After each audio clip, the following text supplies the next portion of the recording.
Welcome to Sleepless Philosophers. Before the ideas begin, a small request: most of you who watch are not subscribed, and we've noticed this in the numbers, in the gap between views and the audience that stays. We post every single day. We put care into each script, each thought, each question that unfolds in the dark. And if these videos have become part of your nights, if they help you think or drift, or simply exist in that space between waking and sleep, consider subscribing, hitting the like button, turning on notifications so you know when the next one arrives. And if you feel moved to do so, leave a comment. Tell us where you're watching from. What philosophical question occupies your mind the most? What idea you return to when everything else falls away? These small gestures matter more than you might think. They allow this work to continue. They allow these ideas to reach others like you, scattered across the world, awake in the quiet hours. Now the introduction ends and the philosophy begins. Belief does not wait for evidence, does not require justification, does not emerge from careful reasoning, but appears fully formed, arrives with conviction intact, and only afterward does the mind scramble to find reasons,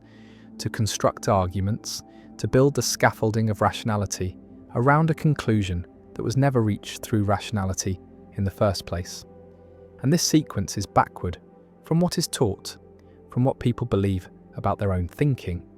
from the narrative that says humans are rational creatures who form beliefs by weighing evidence and following logic to wherever it leads. But the narrative is false, is a story the conscious mind tells about processes. It does not control and barely witnesses, because the formation of belief happens beneath awareness, happens in systems that operate according to principles that have nothing to do with truth and everything to do with survival, with coalition, with identity, with the deep need to belong to a group and signal loyalty to that group through the adoption of its beliefs. And the adoption is not chosen, is not deliberate, is automatic, is the result of exposure and repetition and emotional resonance. And once a belief is formed, it becomes self-protecting, becomes resistant to challenge, becomes the lens through which all subsequent information is filtered. And the filter is not neutral, does not simply organize data, but actively distorts it, amplifies what confirms, and minimizes what contradicts. And this distortion is not dishonesty, but cognition, is the normal operation of a mind that is not designed to find truth, but to maintain coherence, to protect existing beliefs from disintegration, to avoid the cognitive and social costs of changing one's mind. And the costs are often higher than the costs of being wrong, because being wrong in private is invisible, but changing one's mind in public is betrayal, is defection, is the signal that one is unreliable, is not committed, is willing to abandon the group. And groups punish this, punish uncertainty, punish the appearance of wavering, reward certainty even when the certainty is unjustified, especially when it is unjustified. Because justified certainty requires evidence, and evidence is ambiguous, and ambiguity is threatening to group cohesion, but unjustified certainty, certainty that comes from faith, from commitment, from identity, is the strongest signal of loyalty, is the proof that one believes not because the evidence compels, but because the group demands, and this demand is the engine of belief, is what makes convictions stick, what makes them resistant to argument, what makes smart people believe wrong things, not despite their intelligence, but because of it. Because intelligence is a tool, and tools can be used for any purpose, including the purpose of defending beliefs that were never formed through intelligence in the first place. And the defense is sophisticated, is elaborate, is often more complex than the defenses offered by less intelligent believers, because the intelligent mind has more resources, more information, more ability to construct rationalizations that sound convincing, that appear logical, that give the impression of having been arrived at through careful thought when really they are working backward from a conclusion that was never in question. And the conclusion was never in question because it was not a conclusion but a premise, was not the end of reasoning but the beginning, was the starting point that determined which evidence would be noticed, which arguments would be persuasive, which authorities would be trusted. And trust is not distributed evenly across all sources, but is allocated according to alignment, according to whether the source supports the belief or challenges it. And sources that support are credible, are reliable, are worth listening to, while sources that challenge are biased, are corrupt, are motivated by hidden agendas. And this asymmetry is not recognized by the believer, is not seen as bias but as discernment, as the ability to distinguish good information from bad. And the distinguishing is easy because good information is information that confirms, and bad information is information that contradicts. And this is motivated reasoning, is the process by which the mind arrives at the conclusions it wants to arrive at while maintaining the illusion of objectivity,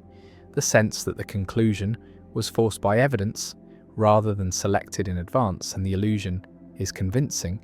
is believed by the person doing the reasoning, is not cynical manipulation, but sincere self-deception,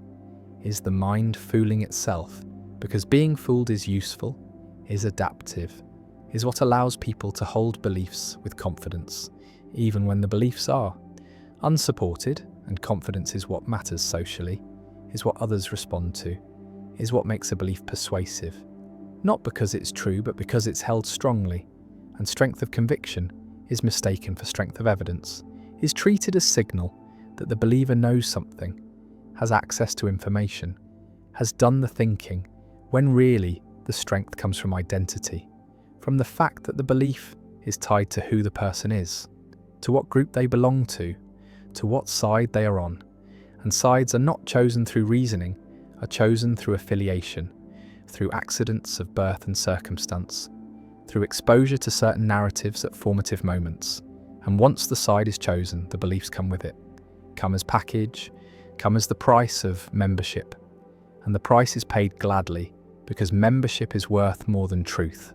is worth more than accuracy, is the thing that makes life meaningful, that provides identity, that offers protection. And protection requires conformity,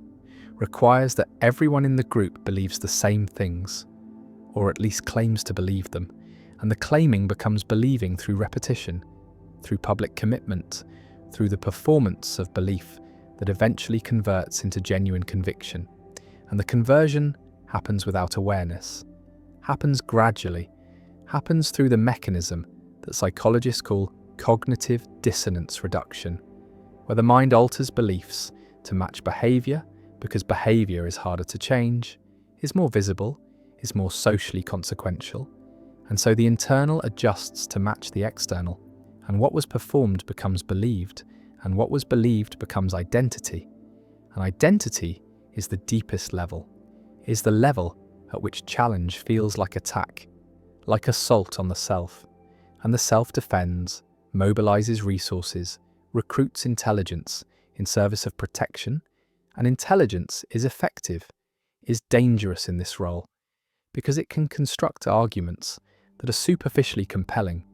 that exploit real ambiguities in evidence, that find the weak points in opposing positions. And these arguments are not offered in search of truth, but in defense of identity. Are weapons, not tools, are designed to win, not to discover. And winning means making the other side look wrong,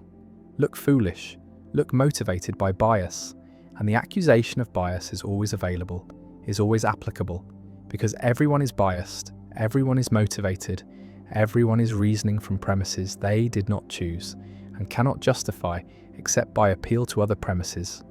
they also did not choose. And so the accusations are symmetrical, are hurled back and forth without resolution, without movement, without any possibility of convergence, because convergence would require both sides to treat truth as the goal, to be willing to change their minds if evidence demanded it. But evidence never demands anything. Evidence is passive, is interpreted, is filtered through the beliefs that are already in place. And the beliefs that are already in place are determined by identity, by group membership, by tribal affiliation, And tribes do not care about truth, except insofar as truth claims serve tribal interests, serve to distinguish us from them, serve to mark boundaries, to maintain cohesion, to provide narratives that explain why we are good and they are bad, why our beliefs are justified and theirs are delusions. And the asymmetry is total, is never recognized as asymmetry, but always experienced as accurate perception, as seeing clearly while others are blind, and the blindness is attributed to stupidity or dishonesty or indoctrination, never to the same mechanisms that are operating in oneself, because one's own beliefs are transparent, are not seen as beliefs but as obvious facts, as the way things are, and the way things are is not up for debate, is not subject to revision, is the foundation on which everything else is built, and challenging the foundation threatens the structure, threatens everything. And so the challenge is rejected, is deflected, is met with hostility or mockery, or the dismissal that treats the challenger as not worth engaging, as beneath consideration, as so obviously wrong that responding would be a waste of time. And the waste is avoided, the belief is preserved, the identity is protected, and life continues with certainty intact, with the conviction that one is right, has always been right, will always be right, because being right is not a state that can be verified, but is a state that is claimed, is performed, is the stance that the group requires and the individual provides. And the providing is not sacrifice, but fulfillment, is not loss but gain, is the way that belonging is achieved, is the way that meaning is found, is the way that the chaos of existence is organized into a coherent narrative where the self is on the right side, is part of the good, is aligned with truth, even if truth is never actually encountered, never actually sought, never actually valued except as a rhetorical weapon to use against opponents. And opponents are necessary, are required by the logic of tribal epistemology, are the ones whose wrongness confirms our rightness, whose existence justifies our beliefs, whose errors prove our accuracy, and the errors are easy to find, because looking for errors is what confirmation bias does, is the selective attention that notices everything that supports the belief and overlooks everything that contradicts it. And the overlooking is not deliberate, is not conscious suppression, but automatic filtering. Is the mind attending to what it expects, what it is primed to see? And the priming comes from belief, comes from the framework that determines what is salient, what is relevant, what is worth noticing, and what is worth noticing is always what confirms, is always what can be incorporated into the narrative, and the narrative is not discovered but constructed, is built from selected pieces of evidence that are arranged to tell a story, and the story is always the same story, is always the one where we are right and they are wrong, where our beliefs are based on evidence and theirs are based on bias, where we are rational and they are emotional, where we are honest seekers of truth and they are motivated by power or fear, or some other corrupt motive, and the motives that are attributed to others are never attributed to the self, are never seen as operating in one's own reasoning, because one's own reasoning is transparent, is experienced as simply responding to facts, as following evidence, as arriving at conclusions that are forced rather than chosen, and the forcing as illusion is the feeling that arises when motivated reasoning is operating smoothly, when the mind has successfully convinced itself that the conclusion it wanted to reach is the conclusion that evidence demands, and the demand is retroactive, is constructed after the fact, is the rationalization that makes the belief feel justified, that allows it to be held with confidence, that enables the believer to defend it against challenge and feel virtuous in the defending. And virtue is the reward, is what makes belief feel good, feel right, feel like something more than preference. And the more than preference is what gives belief its power, its capacity to motivate action, to organize communities, to inspire sacrifice, because preference can be changed, can be updated, can be revealed as merely subjective, but belief that is felt as knowledge, as truth, as correspondence to reality, is not subject to change, is not vulnerable to challenge, is the rock on which identity is built. And the rock is not geology but psychology, is not objective but constructed, is not discovered in the world but imposed on the world. And the imposition is what makes the world intelligible, what makes experience coherent, what prevents the vertigo of radical uncertainty. And uncertainty is intolerable, is the state that humans will do almost anything to avoid, will believe almost anything to escape. And the escape is into certainty, into conviction, into the feeling of knowing. And the feeling is what matters, is what provides comfort, is what makes belief functional regardless of whether it is true. And truth is a secondary concern, is something that is appealed to but not pursued, is a value that is claimed but not practiced. Because practicing it would require epistemic humility, would require admitting that one could be wrong,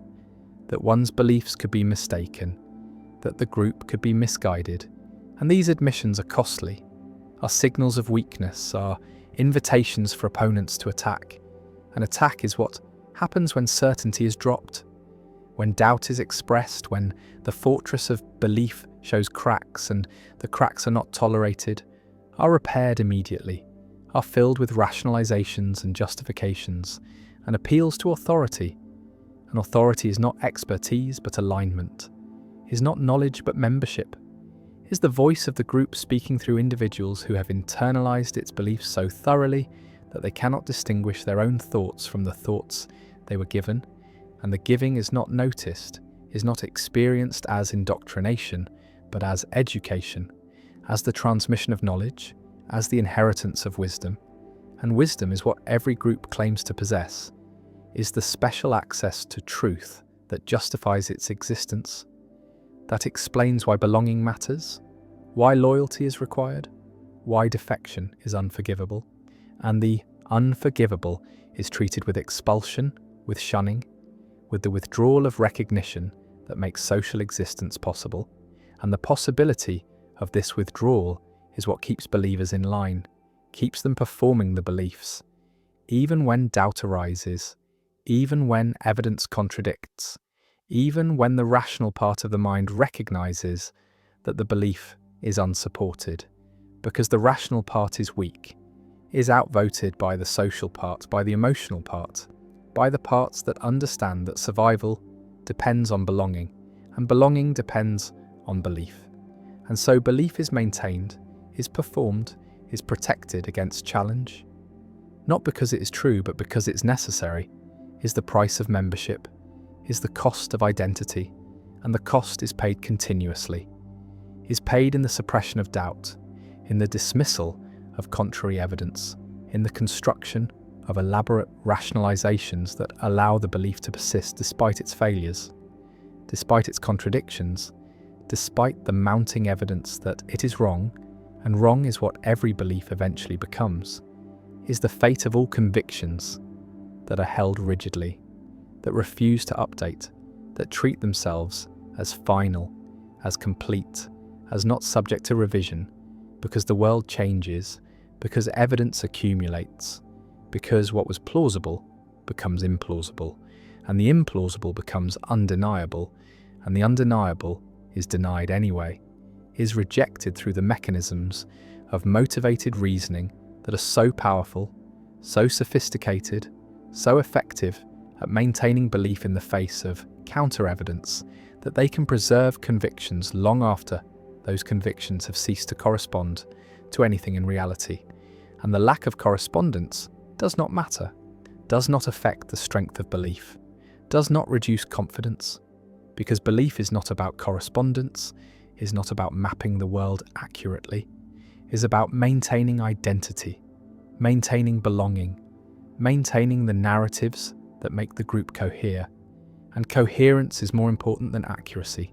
is more valuable than truth, is what holds communities together, what makes collective action possible, what allows humans to coordinate at scale. And scale requires shared belief, requires that everyone is operating from the same assumptions, the same frameworks, the same narratives, and the sharing is not achieved through evidence, but through repetition, through ritual, through the constant reinforcement of the beliefs that define the group. And the reinforcement is everywhere, is in the stories that are told, the heroes that are celebrated, the enemies that are vilified, the history that is remembered, and the history that is forgotten, and the remembering and forgetting are selective, are curated to support the narrative, to make the group look good, to make its beliefs seem justified, seem necessary, seem like the only reasonable position. And reasonableness is performance, is the appearance of having arrived at belief through rational process, when really the process is post hoc, is the construction of justification for conclusions that were reached through identity, through emotion, through the non-rational processes that govern most of human belief. And the most is almost all, is the vast majority of what people believe. Is believed not because evidence compels, but because believing is required, is expected, is the condition of membership in the groups that provide meaning and purpose and protection. And without these groups, the individual is lost, is isolated, is without framework, without narrative, without the stories that make sense of suffering, that explain why things happen, that provide hope that the future will be better, or at least that the struggle is meaningful. And meaning is what belief provides, is the primary function, is more important than accuracy, more valuable than truth. Because humans can tolerate being wrong, but cannot tolerate meaninglessness, cannot survive without the sense that life is going somewhere, that actions matter, that the side they are on is the right side, and the right side is always the side they are on, is always the group they belong to, is determined by belonging rather than determining it. And this circularity is invisible, is not recognized as circularity, but experienced as logical necessity, as the way things obviously are. And the obvious is what is most suspect, is what most needs examination, is where belief is most rigid, most defended, most immune to challenge, because the obvious is the foundation, is the premise that cannot be questioned without everything else collapsing. And collapse is unacceptable, is the threat that keeps belief in place, that makes certainty feel like safety and doubt feel like danger. And so certainty wins, always. Wins not because it is right, but because it is functional, is what the mind needs to operate, to make decisions, to navigate the world. And navigation does not require truth, only requires consistency, requires beliefs that are stable enough to be acted upon. And stability is what identity provides, is what tribal epistemology achieves, is the freezing of belief into doctrine, into dogma, into the unquestionable truths that define the group and exclude the other. And exclusion is the point, is the function, is what makes identity possible. Because identity is not what you are, but what you're not, is defined by boundaries, by the line that separates us from them, believers from heretics, the enlightened from the deluded. And the delusion is always on the other side, is always what they suffer from, never what afflicts us, because we see clearly, we have truth, we are right, and the rightness is not a conclusion but a premise, is not the end of inquiry, but the foreclosing of inquiry, is the state that belief aims for and maintains through every mechanism available, through confirmation bias, through motivated reasoning, through tribal epistemology, through the subordination of truth to identity. And the subordination is complete, is total, is the condition of believing anything at all. Because belief without evidence is not the exception, but the rule is not a failure of reasoning, but the normal operation of minds that are not designed for truth, but for survival, for belonging, for the construction of narratives that make life bearable. And bearable is all that is required, is all that can be expected, is the standard that belief meets regardless of whether it meets any other standard, and other standards are luxuries, are the concerns of those who have the security to question, to doubt, to examine their beliefs, without fearing the social consequences. But most do not have this security. Most cannot afford doubt, cannot risk uncertainty, cannot survive without the conviction that they are right, that their beliefs are justified, that the group they belong to has access to truth, and the access is never demonstrated, never verified, never subjected to test, is only asserted, only performed, only maintained through the constant repetition of the beliefs that constitute the group. And the constitution is circular, is self-referential, is the tautology that defines all tribal epistemology. That we are right because we believe what we believe, and we believe what we believe because we are right. And the circle is unbreakable from within, can only be seen from outside. From the perspective of someone who does not share the belief, who has not internalized the identity, who can see the mechanisms operating, and the seeing changes. Nothing convinces no one, because the believer is not operating from evidence and cannot be swayed by evidence, is operating from identity and can only be swayed by changes in identity, by shifts in belonging, by the rare and difficult transformation that allows a person to leave one group and join another, to abandon one set of beliefs and adopt another. And the adoption is not reasoned, but is the same non-rational process operating in a different direction, is the formation of new convictions without evidence, is the replacement of one certainty with another certainty. And the certainty is what matters, is what the mind needs, is what belief provides, regardless of content, regardless of truth, regardless of anything except the function of making the world intelligible, making the self coherent, making belonging possible. And possibility is all that belief promises, is all that it delivers, is the opening of a space where life can be lived with conviction, with purpose, with the sense that one knows what is true and what is false, what is good and what is evil,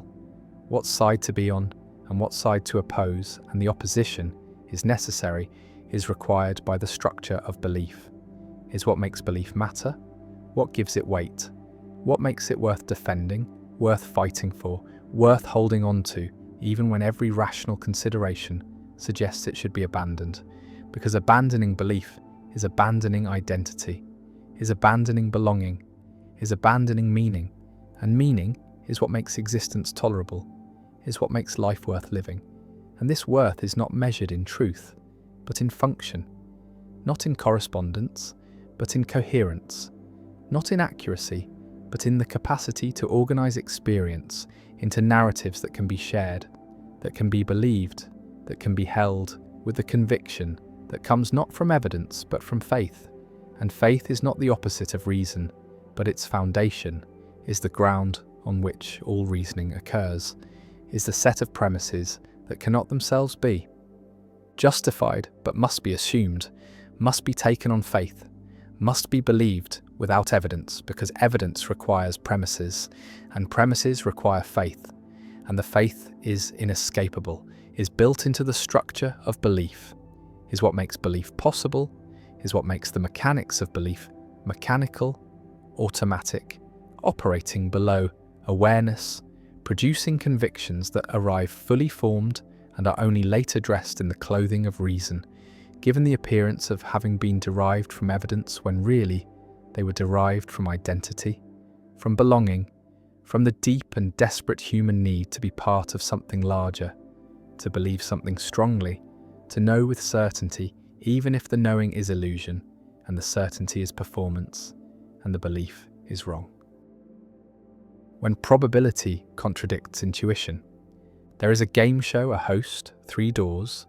behind one door a car, behind the other 2 goats. The contestant picks a door. The host, who knows what is behind each door, opens a different door, revealing a goat. Then offers the contestant a choice: stay with the original door or switch to the remaining unopened door. And almost everyone's intuition says, it does not matter, says the probability is now 50-50, says switching and staying are equivalent because there are 2 doors left and one has the car. But this intuition is completely wrong. Switching doubles the chance of winning, gives a 2/3 probability instead of 1/3, and this is the Monty Hall problem, named after the host of Let's Make a Deal. And it has become famous not just as a probability puzzle, but as a demonstration of how badly human intuition performs with probability, how confidently people cling to wrong answers, how even mathematicians and statisticians initially rejected the correct solution. And this raises deep questions about rationality, about whether humans are capable of probabilistic reasoning, about whether intuition can be trusted in any domain, about what it means to be rational if rationality requires calculations that almost no one can perform. The solution requires seeing that the initial choice had a 1/3 chance of being correct, which means there was a 2/3 chance the car was behind one of the other two doors, and when the host opens one of those doors revealing a goat, that 2/3 probability does not disappear, it transfers entirely to the remaining unopened door, so switching gives a 2/3 chance while staying gives only the original 1/3 chance. And this can be proven mathematically, can be demonstrated through computer simulation, can be explained through careful reasoning about conditional probability, but none of this stops people from insisting the answer must be 50-50, from rejecting the correct solution as absurd, from trusting their intuition over the mathematics. And this is not stupidity, not ignorance, not carelessness.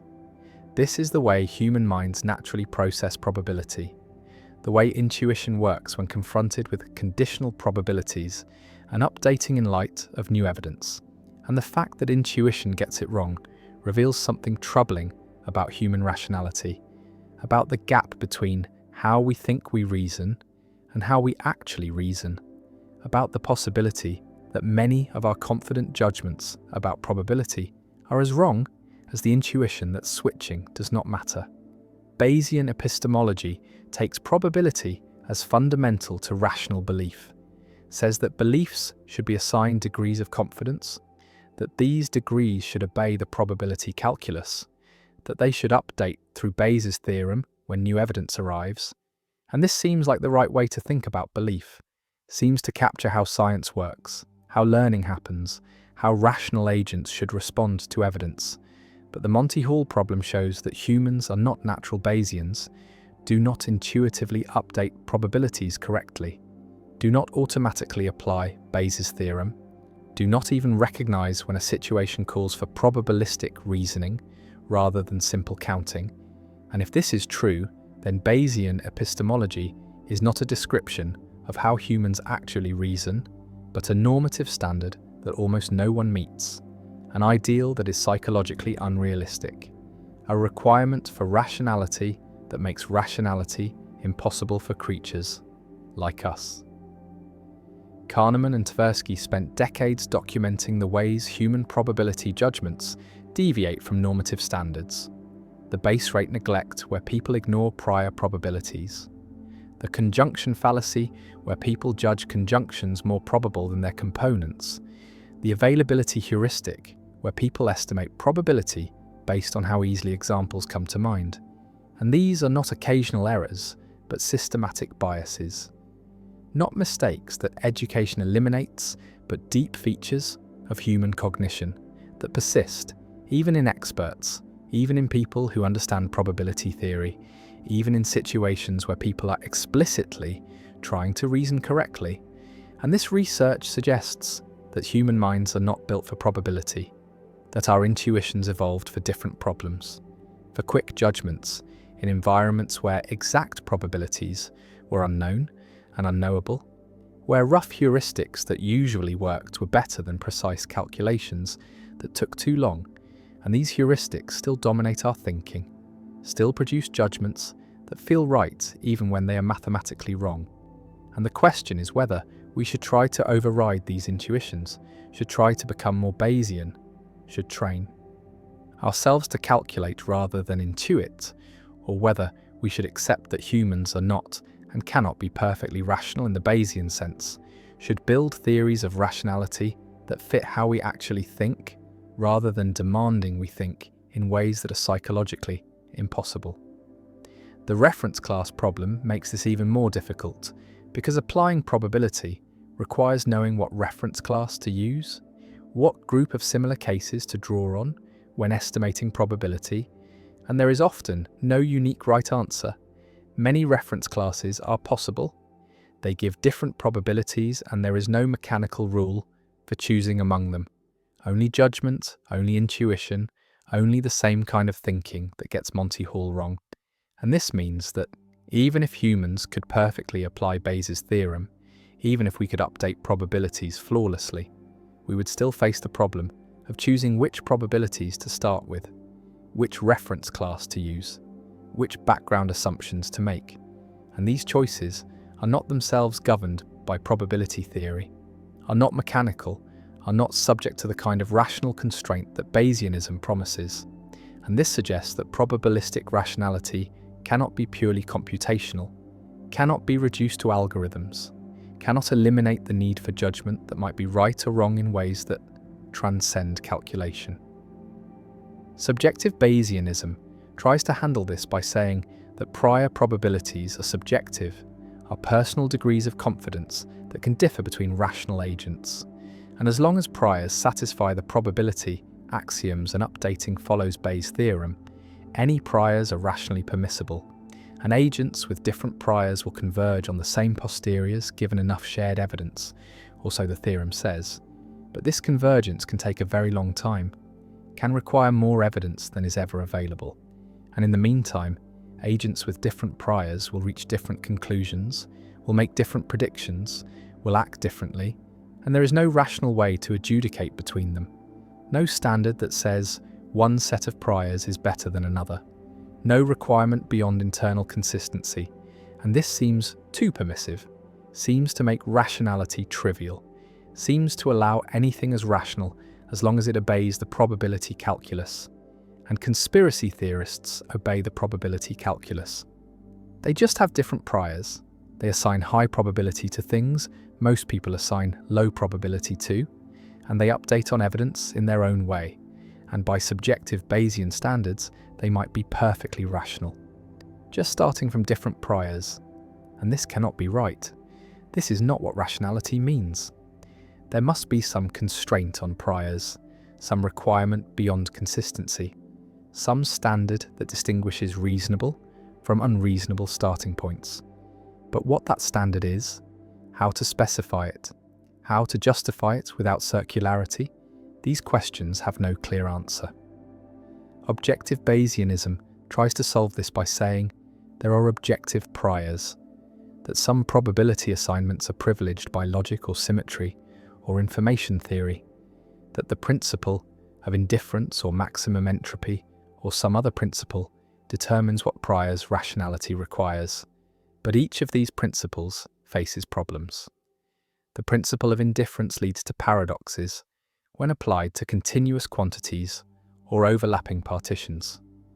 Maximum entropy requires choosing a measure, and different measures give different entropies, and none of these principles seems to capture what we pre-theoretically think rationality requires. None of them vindicates our intuitive judgments about which beliefs are reasonable. And this suggests that the project of grounding probability in pure logic or symmetry has failed, that probability is not a priori but depends on empirical facts, on the actual frequencies in the world, on the causal structure of reality. And this leads back to frequentism, to the view that probabilities are objective features of the world, are long-run frequencies or propensities or chances built into the physical processes. But frequentism faces its own problems. The reference class problem returns, the problem of single cases where frequency makes no sense, the problem that different sequences can have the same frequency but seem to have different probabilities, and the debate between subjective and objective interpretations of probability remains unresolved. Remains one of the deepest puzzles in philosophy of science and epistemology, remains a place where intuition gives conflicting verdicts, and mathematics does not uniquely determine the right answer. The Monty Hall problem can be generalized, can be seen as an instance of a broader phenomenon where updating on evidence is counterintuitive, where the correct probability depends on assumptions about the process that generated the evidence, about whether the host had to open a door with a goat or could have opened any door, about whether the host knows where the car is or is opening doors randomly, and changing these assumptions changes the correct answer, changes whether switching is advantageous, and this shows that probability is not just about counting possibilities, but about modelling processes,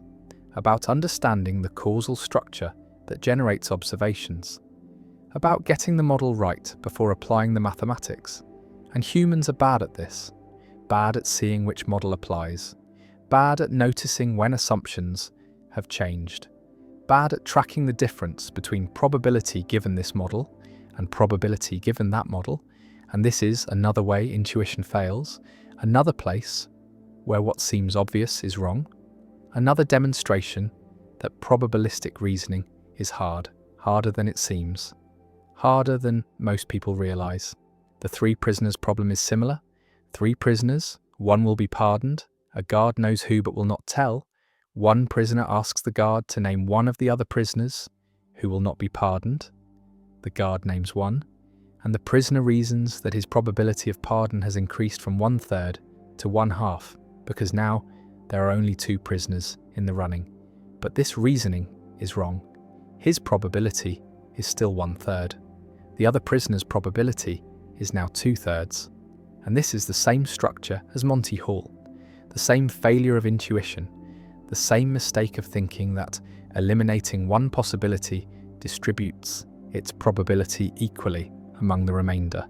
when really the distribution depends on how the elimination happened,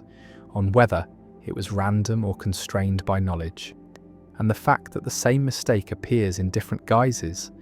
that people make the same error repeatedly, even after being corrected, suggests this is not a mistake about particular problems, but a mistake about how probability works. A fundamental misunderstanding of conditional probability, of updating, of what it means for probabilities to change in light of evidence. Simpson's paradox is another case where intuition fails, where a trend appears in several groups, but reverses when the groups are combined, where a treatment seems effective in every subgroup but harmful overall, where the correct probability judgment depends on which level of description you adopt, which grouping you consider relevant, and there is often no mathematical fact about which grouping is right, only substantive judgment about causal structure, about which variables are relevant, about what the right reference class is. And this is the reference class problem again. The problem that probability requires not just mathematics but modelling, not just calculation but judgment.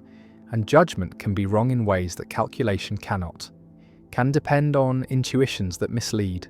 can vary between people who have access to the same mathematical facts. And this means that probabilistic rationality is not purely formal, not reducible to following rules,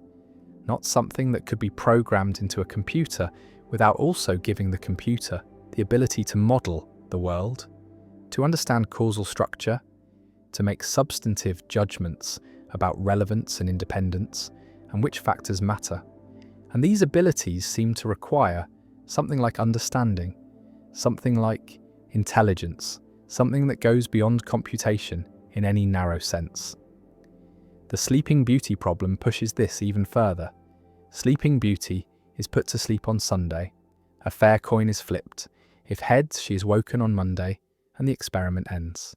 If tails, she is woken on Monday, put back to sleep with memory erasure,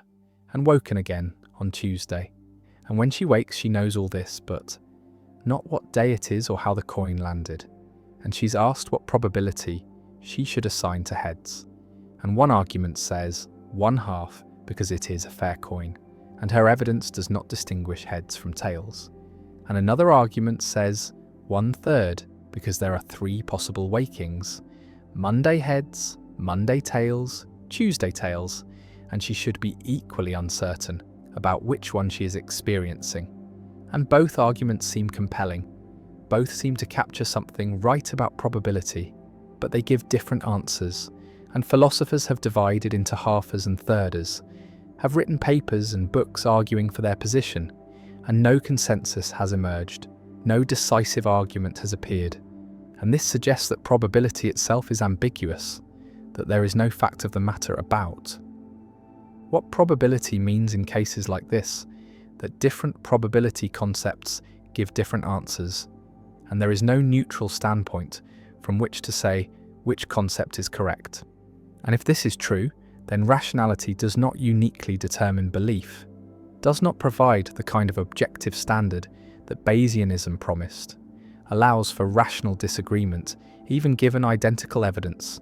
and identical priors in some sense. And this is disturbing, suggests that rationality is weaker than we thought, less constraining, less objective, more dependent on choices about how to frame problems and which probability concept to apply. The fine-tuning argument in philosophy of religion uses probability reasoning that many find suspicious,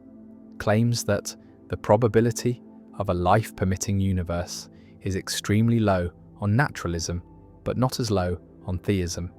and therefore the existence of a life-permitting universe is evidence for theism.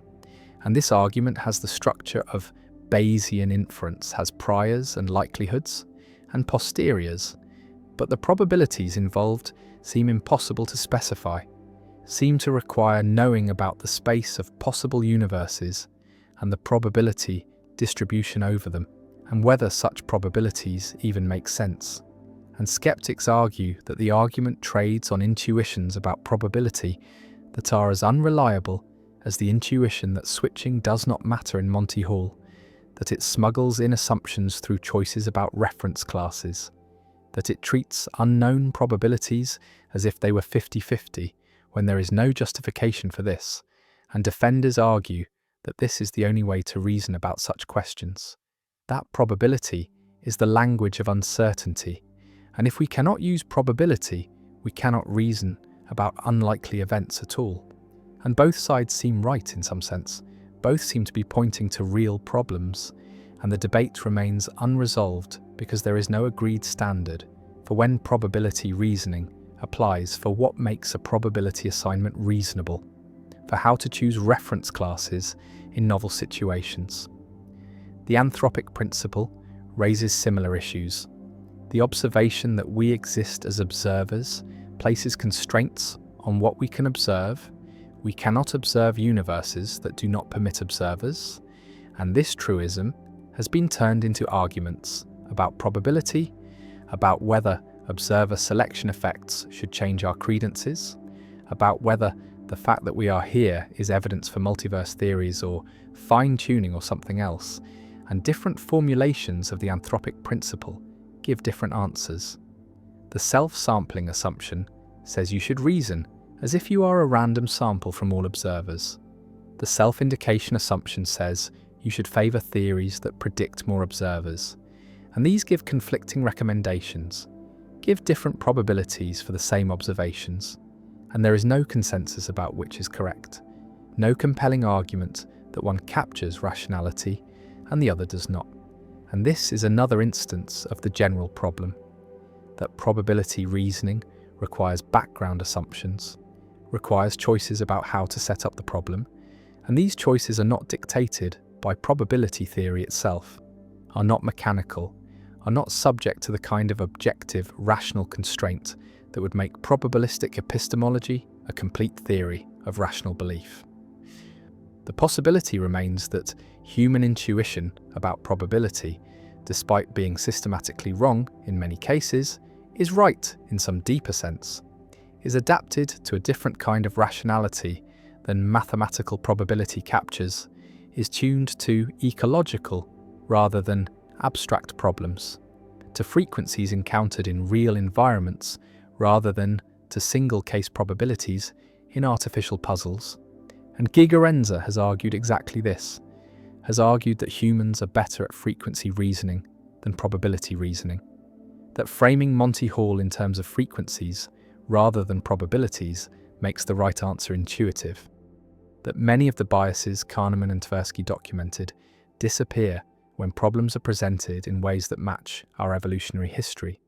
And this suggests that the problem is not with human rationality, but with the mismatch between how probability theory frames problems and how human minds naturally frame them. And if this is right, then the solution is not to train people to be more Bayesian, but to recognize that formal probability is one tool among many, appropriate for some contexts but not others, and that intuitive reasoning has its own logic, its own standards, its own domain of applicability, and trying to replace it entirely with formal calculation would be a mistake, would lose something valuable, would sacrifice the kind of quick approximate reasoning that actually works in most real-world situations for the sake of precision that is rarely achievable and often not worth the computational cost. The eye cannot see itself without a mirror, and even then what appears in the reflection is reversed, backward, fundamentally altered by the act of observation. And this simple fact about vision contains within it a deeper truth about consciousness, about the strange recursive loop that happens when awareness tries to become aware of itself, when the mind attempts to know the mind, when the self turns inward to discover what the self actually is, and what it finds, or thinks it finds, is never quite the thing doing the finding,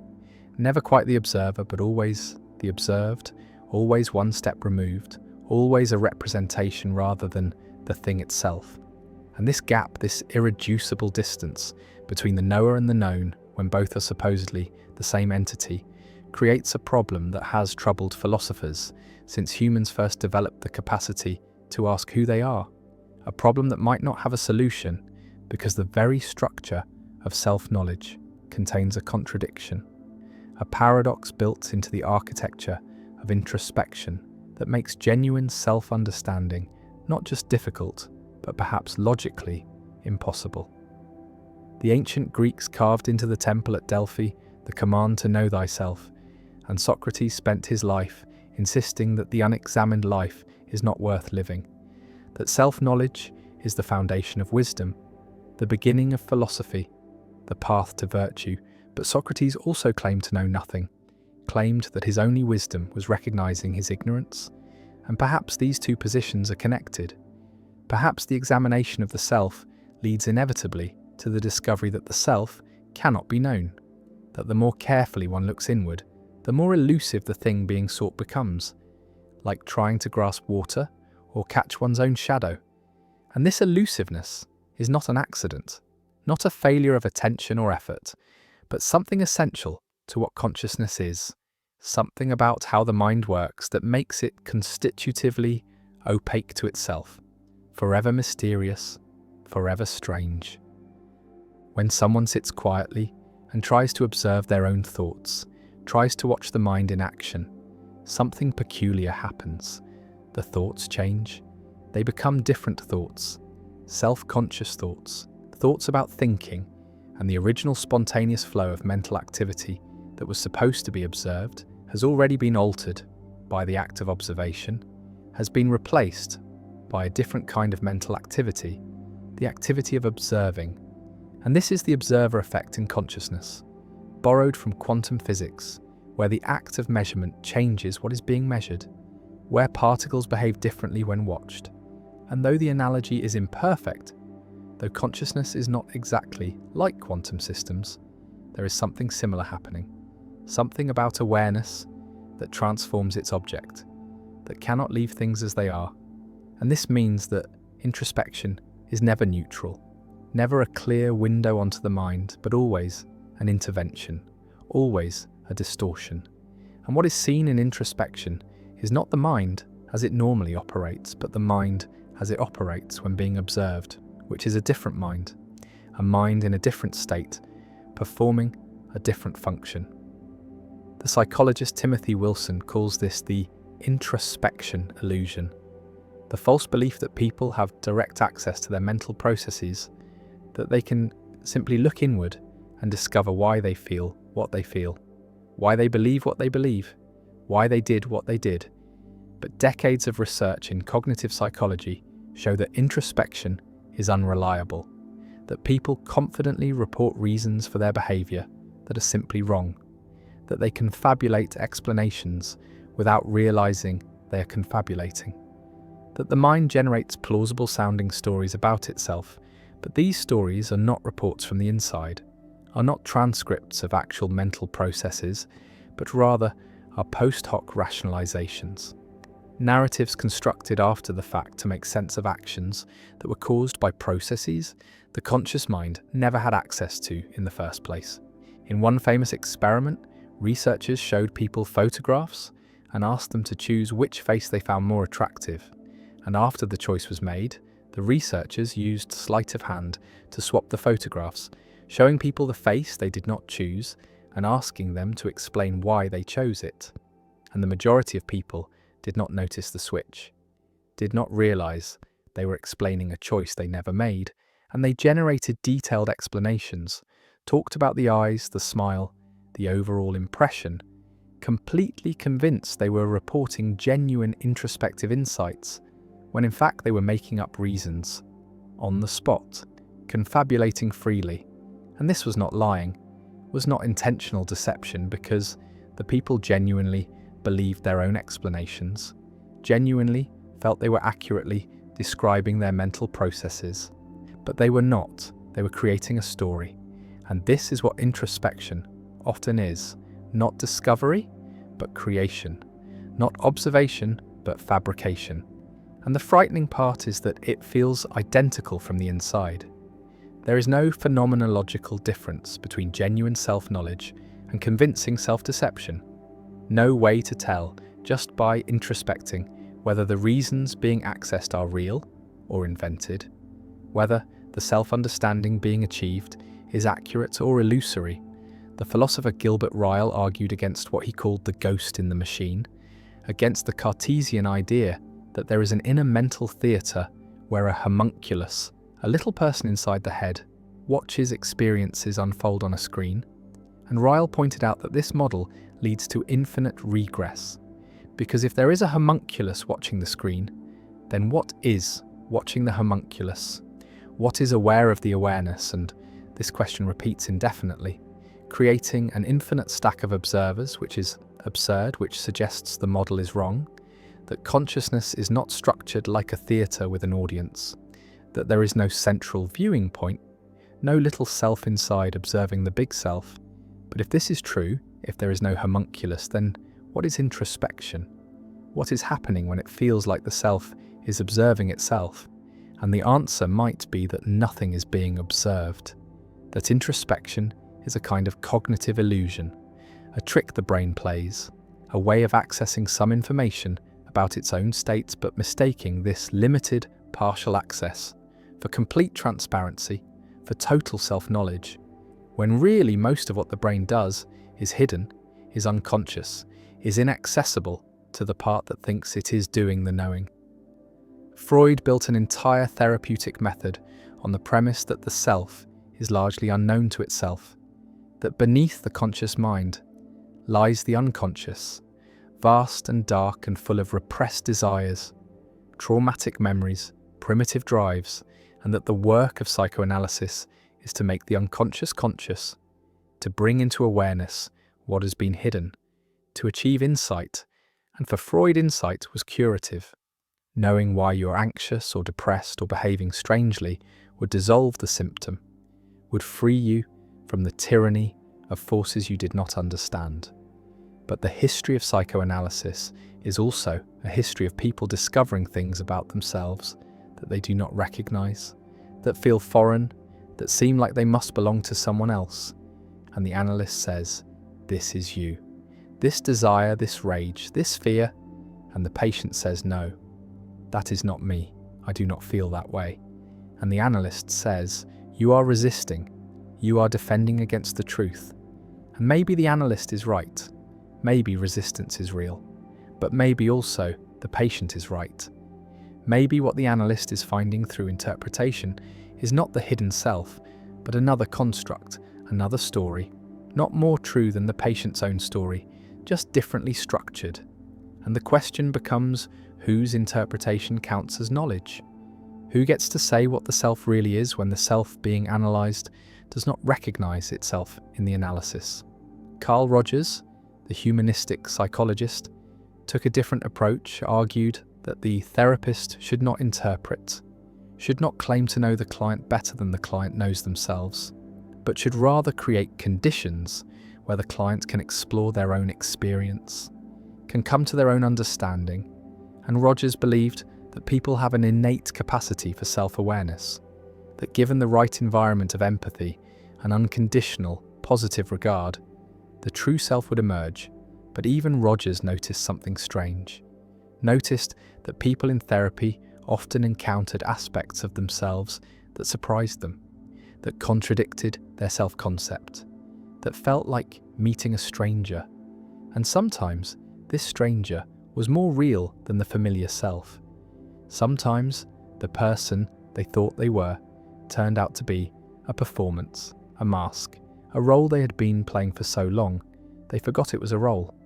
And the therapeutic process was not discovering the self, but discovering that the self they thought they knew was a fiction. And underneath that fiction was not another, more authentic self, but just more layers, more complexity, more contradictions that resist integration into a single, coherent narrative. The philosopher Paul Ricoeur wrote about the hermeneutics of suspicion, about thinkers like Marx and Nietzsche and Freud, who taught that consciousness is false consciousness, that what people believe about themselves is ideology or rationalization or symptom, that the surface meaning is never the real meaning, that everything must be interpreted, decoded, suspected, and Ricoeur saw this as both necessary and dangerous. Necessary because people do deceive themselves, do operate under illusions, but dangerous because it leads to a paranoid style of thinking where nothing is taken at face value, where every claim to self-knowledge is dismissed as naive, where the expert, the analyst, the critical theorist always knows better than the person living the life. And this dynamic is a power dynamic, is a way of invalidating someone's experience, of saying, you do not know yourself, but I know you. And Ricoeur tried to balance the hermeneutics of suspicion with a hermeneutics of trust, try to preserve the possibility that people sometimes do know themselves, that introspection sometimes does reveal genuine truths. But even he could not escape the problem that the self who is trusting their own introspection might be the one most deceived, might be the one who needs suspicion the most. And so the circle closes. The paradox remains: how to know whether you know yourself when the instrument of knowing is the same instrument being examined, when the eye trying to see itself has no independent vantage point, no place to stand outside the system. Neuroscience has added new dimensions to this problem, has shown that the brain is not a unified system, but a collection of subsystems, modules, networks that often operate independently, sometimes in conflict, and that what is experienced as the self, as the unified conscious agent, is really a construct, an emergent property, a story the brain tells about the activity of its parts. And this story is useful, helps coordinate behavior, helps navigate social environments, but it is not an accurate map of the underlying territory, not a faithful representation of how the brain actually works. And the neuroscientist Michael Gazzaniga studied split-brain patients, people whose corpus callosum, the bundle of nerves connecting the two hemispheres, had been severed to treat epilepsy. And in these patients, the two hemispheres can be shown different information, can be asked to perform different tasks. And what Gazzaniga found is that the left hemisphere, the one responsible for language, will confabulate explanations for actions initiated by the right hemisphere, will create stories to explain behavior it did not cause and does not understand. And the patient is not aware of confabulating, genuinely believes the explanations, and Gazzaniga calls the left hemisphere the interpreter, argues that one of its primary functions is to generate a coherent narrative of the self, to make sense of the chaos of neural activity, to create the illusion of unity and purpose and understanding. And if the left hemisphere does this in split-brain patients, it is likely doing it in everyone, all the time, constantly interpreting, constantly explaining, constantly constructing a self that feels real but might be mostly fiction. The Buddhist tradition has long taught that the self is an illusion, that what is called the self is really just a collection of aggregates, body and sensations, and perceptions, and mental formations, and consciousness. And these aggregates are constantly changing, never stable, never autonomous, always conditioned by causes beyond their control. And the belief in a permanent, independent self is the root of suffering. is what causes attachment and aversion, and the path to liberation is to see through this illusion, to experience directly the absence of self, the emptiness. And this teaching is not theoretical, but experiential, is something that advanced meditators report encountering: the dissolution of the sense of self, the realization that there is no one home, no center, no observer, just experience arising and passing.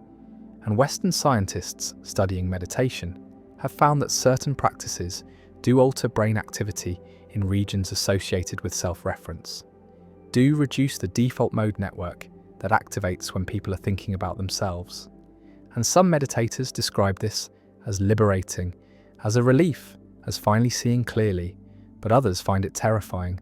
find that the loss of self feels like annihilation, like death. And the question is whether what the meditators are discovering is the truth about the self, or just another state of consciousness, just a different way of experiencing, and whether there is any way to know which interpretation is correct, whether the self that feels so solid in ordinary consciousness is the illusion, or whether the no self experienced in deep meditation is the illusion, or whether both are valid descriptions of different aspects of the same underlying reality that cannot be captured completely by either framework. David Hume in the 18th century tried to find the self through introspection, tried to locate the I that supposedly unifies experience, and he reported that he could never find it, that when he looked inward, all he found were particular perceptions, particular thoughts and feelings and sensations, but never the self that was supposedly having these perceptions, never the subject separate from the objects of consciousness. And Hume concluded that the self is a fiction, a bundle of perceptions held together by memory and causation, but not by any underlying substance. And this conclusion disturbed him. He admitted that his skepticism about the self led to a kind of philosophical melancholy, a sense of being lost in a labyrinth with no exit. But even as he doubted the existence of the self, he continued to use the first person, continued to say, I think, I feel, I conclude. And this tension, this inability to live, according to the implications of the philosophy, shows how deeply the sense of self is embedded, how resistant it is to intellectual dissolution. And perhaps this is because the self is not a thing to be found through introspection, but a process, a doing rather than a being, the activity of organizing experience rather than an entity that exists independently of that activity. And if this is true, then looking for the self is like trying to find the dance apart from the dancing, trying to locate the song separate from the singing, and the failure to find it does not prove. It does not exist, but rather proves that the question is malformed, that existence is the wrong category, that the self is not the kind of thing that can be observed because it is the observing, not the object, but the act. And this shift in framing does not solve the problem, but relocates it, makes the question not whether the self exists, but what kind of thing it is, what kind of existence it has, and whether this kind of existence is compatible with self-knowledge, or whether self-knowledge in the traditional sense, knowledge of an object by a subject, is structurally impossible when subject and object are the same. Philosophers sometimes distinguish between phenomenal consciousness, the what it is likeness of experience, and access consciousness, the information available for use in reasoning and report, and they note that these can come apart, that there might be experiences that feel like something but cannot be accessed, cannot be reported, cannot be known by the person having them. And this suggests that consciousness is not transparent to itself, that there are aspects of subjective experience that are hidden even from the subject. And if this is true, then the project of self-knowledge faces an even deeper obstacle. Not just the problem of the observer effect or confabulation, but the problem that some of what the self is, some of what makes experience what it is in principle inaccessible, is locked away in a part of consciousness that has no connection to the part that can reflect and report. And this inaccessible region might be small, or it might be vast, might be a minor footnote to consciousness, or might be the bulk of it. And there is no way to know, because by definition, it cannot be known, cannot be brought into awareness, and so self-knowledge, even in the best case, is always partial, always incomplete, always missing something essential that remains forever in darkness. The question then becomes not whether complete self-knowledge is possible, because it is not, but whether partial self-knowledge is worth pursuing, whether the fragments of understanding that can be achieved through introspection and therapy and meditation and neuroscience are valuable, even if they are fragments, even if they do not add up to a complete picture. And the answer might be yes, might be that partial knowledge is better than none, that understanding some of the forces shaping thought and behaviour is better than understanding nothing, that the attempt to know the self, even if it cannot fully succeed, makes life more deliberate, more examined, more awake, and this is what Socrates might have meant. Not that self-knowledge is achievable, but that the examination is valuable, that the questioning itself, the refusal to accept the surface, the insistence on looking deeper, even when the depths remain murky, is what distinguishes a life worth living from a life lived in automaticity, in habit, in the sleep of unexamined assumption. And perhaps the paradox of self-knowledge is not a problem to be solved, but a tension to be inhabited, a recognition that the self is always both knower and unknown, always both transparent and opaque, always both intimate and strange, and that this dual nature is not a bug but a feature, not a limitation, but the condition of being the kind of creature that can ask who it is, that can turn awareness back on itself even if the turn is never complete, even if the circle never closes, even if the eye can never fully see itself and must remain forever partially blind to its own nature. Language pretends to capture the world, pretends to translate experience into symbols that can be shared, but the translation is always incomplete, is always leaving something behind, something essential that resists being put into words, and this resistance is not a failure of vocabulary, not a problem that could be solved by inventing new terms or refining definitions, but is structural, is built into the nature of language itself, into the gap between the thing and the word for the thing, between the experience and the description of the experience. And this gap is not empty, but is filled with silence, with the ineffable,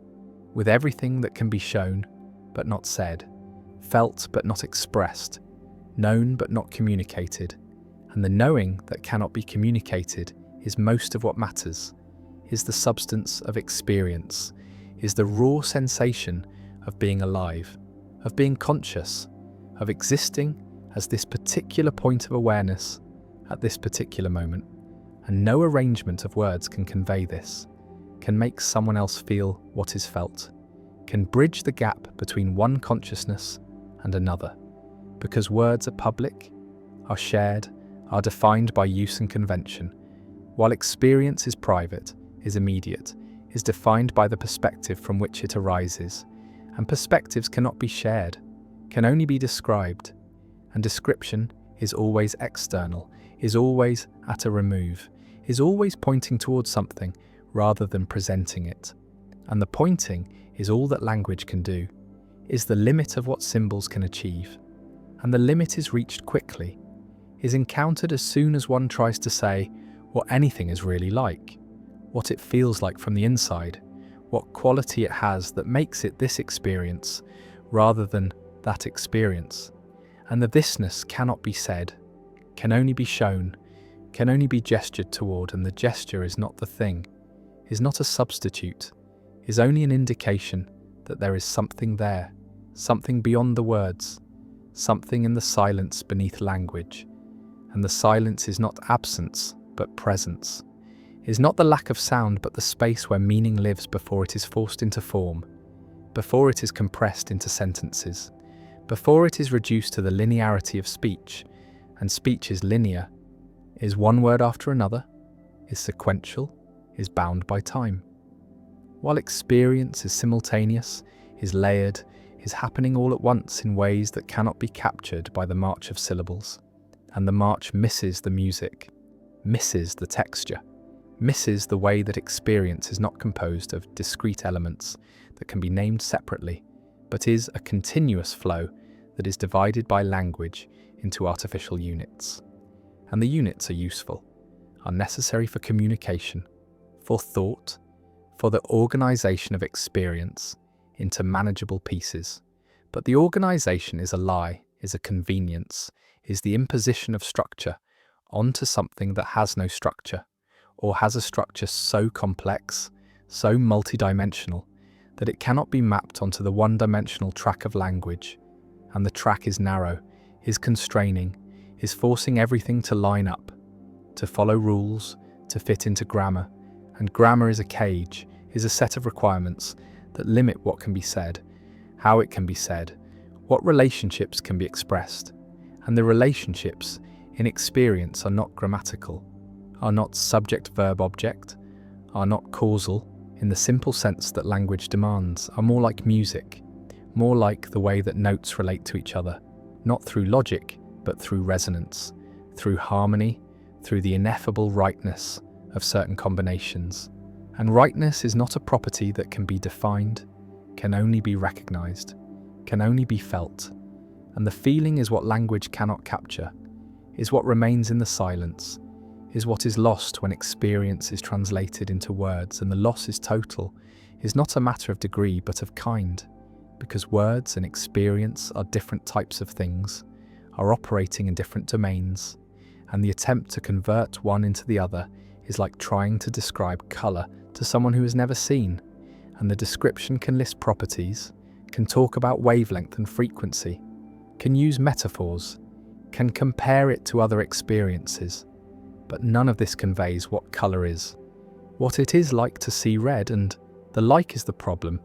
is the word that points to the gap, to the subjective quality that cannot be communicated, can only be experienced. And experiencing is not communicating, is not sharing, is not the public act that language performs, but is the private act that language can only gesture toward. And the gesture is clumsy, is inadequate, is using blunt instruments to point at something delicate, something subtle, something that disappears. When focused on too directly, when examined too closely, when forced into the harsh light of explicit statement, and explicit is what language demands, is what words require, is the naming of things,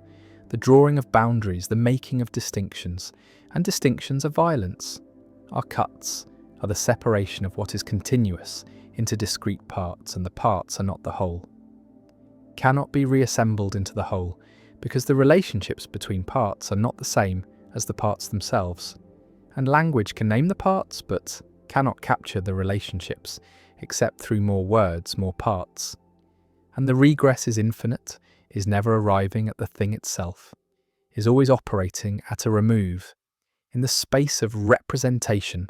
rather than the space of presence. And presence is what is lost, is what words cannot hold, because words are abstract, are general, are applying to many instances rather than this instance,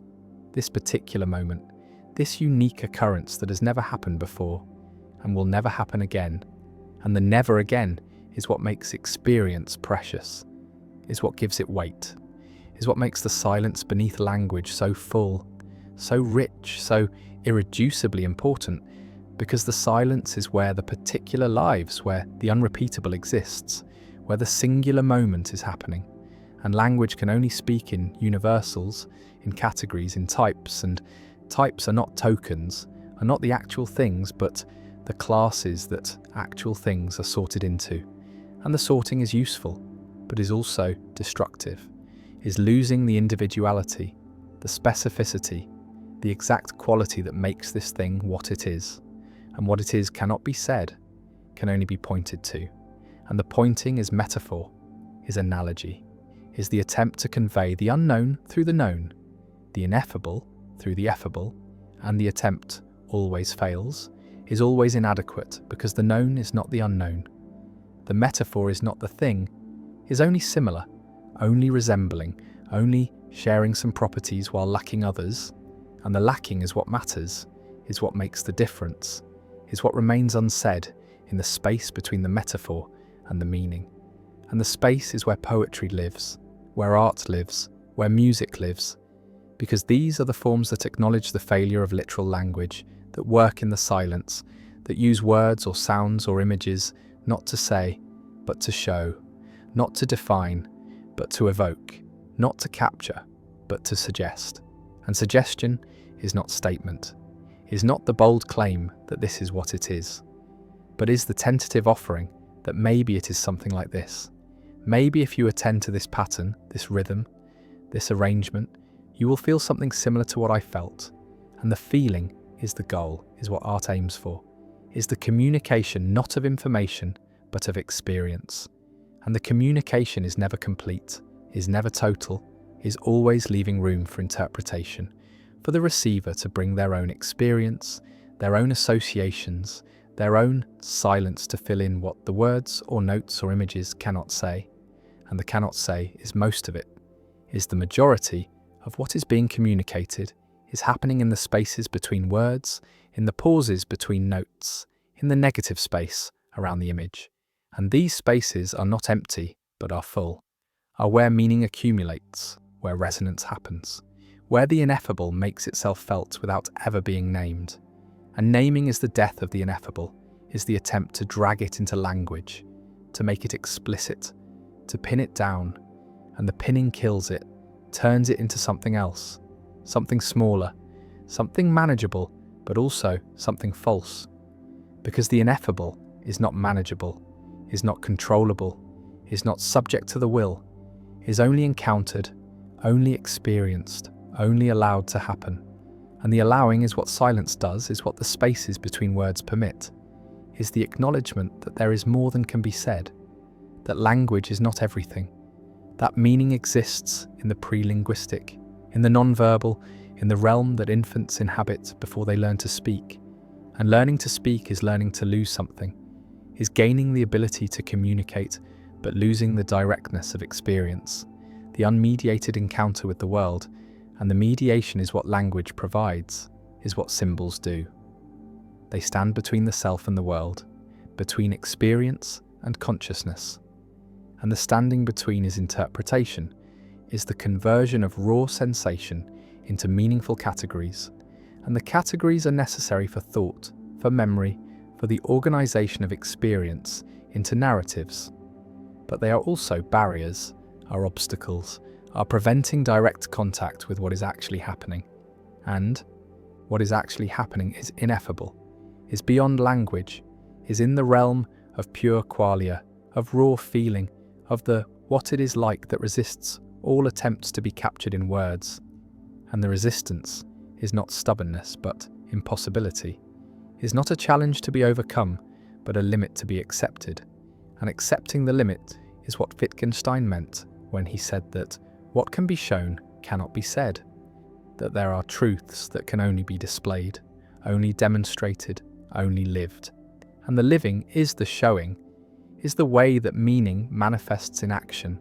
in gesture, in the way a life is shaped. And the shaping is not describable, is not reducible to rules or principles or propositions, is only visible in the particular, in the concrete, in the specific way that this person moved through the world. And the moving cannot be captured in biography, cannot be preserved in narrative, because narrative is selection, is choosing which moments to include and which to leave out. And what is left out is most of it, is the ordinary, the unremarkable, the moments that do not fit into story. And these moments are where life actually happens, are where experience is most dense, most rich, most full of the qualities that make it worth living. But they are also most resistant to language, most stubbornly ineffable, most insistent on remaining in the silence. And the silence is not the enemy of meaning, but its ground, is the space from which meaning emerges, is the background against which words appear. And without the background, the words have no context, no resonance, no way to mean more than they literally say. And literal meaning is thin, is insufficient, is the bare minimum of what language can do. And what language can do is not impressive when compared to what experience is.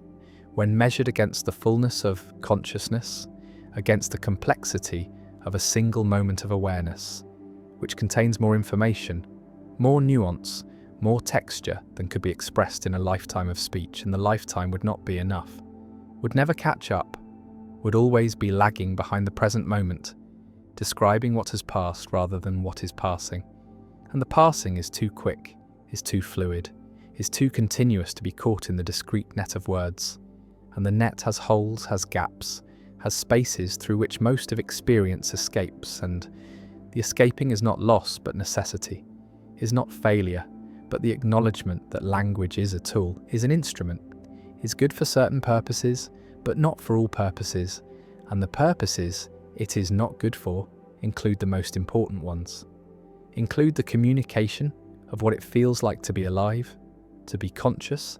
to be the experiencing subject rather than the experienced object. And the subject is ineffable, is beyond language, is what looks out from behind the eyes but cannot be captured in description, cannot be made into object without ceasing to be subject. And the ceasing is what happens when language tries to grasp consciousness, tries to make it explicit, tries to say what the self is, and the self dissolves under scrutiny, becomes elusive, becomes nothing that can be pinned down. And the pinning down is what language wants to do, is what definition aims for, is the fixing of meaning, the stabilization of reference, the establishment of clear boundaries. But consciousness has no clear boundaries, bleeds into the world, into the body, into the past and future. And the bleeding is what makes it alive, what makes it dynamic, what makes it impossible to freeze into the static forms that language provides. And the forms are useful, are necessary, are what allow communication, but they are also prisons, are constraints, are limiting what can be thought, what can be imagined, what can be experienced, because experience that cannot be named is harder to remember, harder to think about, harder to integrate into the narrative of the self. And the narrative is what the self is the story told in language. But the story is not the self, is not the experiencing, is only the account given after the fact, the retrospective interpretation, the organization of memory into coherent form. And the coherence is imposed, is not discovered, is the work of language forcing experience into structure, into sequence, into causality. And causality is not in experience, is not felt, is only inferred, is the story told about why one thing followed another. But the following is not experienced as causality, is experienced as succession, as one thing and then another thing. And the "and then" is not because, is not explanation, is just the temporal order. And the order is all that is given, all that is directly experienced, and everything else is interpretation, is language filling in the gaps, making connections, building narratives. And the narratives are necessary, are what make life make sense, but they are also false, are always false, because they are simplifications, are reductions, are taking the overwhelming complexity of experience and compressing it into the manageable linearity of story. And story is not experience, is not the living, but the telling, and the telling is always after, is always too late, is always missing the immediacy, the presence, the nowness of experience. And the nowness cannot be said, can only be lived, can only be here, in this moment, in the silence beneath language where everything is happening that words can never capture, never hold, never preserve, because words are time-bound, are sequential, are passing as soon as they are spoken, while experience is timeless, is eternal in the sense of being always now, always present, never past or future, but only this, and this cannot be said, can only be shown, and the showing is what happens when language stops, when the attempt to describe gives way to silence, when the acknowledgement is made that there is nothing more to say, because what needs to be communicated is not in the words, but in the space they create, in the resonance they leave behind, in the way they point beyond themselves to something that cannot be named, but only felt, only recognized, only known in the direct encounter. And the encounter is what matters, is what language is trying to facilitate, is what all the words are aiming toward, the moment when meaning transfers not through symbols but through presence, through the showing rather than the saying, through the silence that is full rather than empty,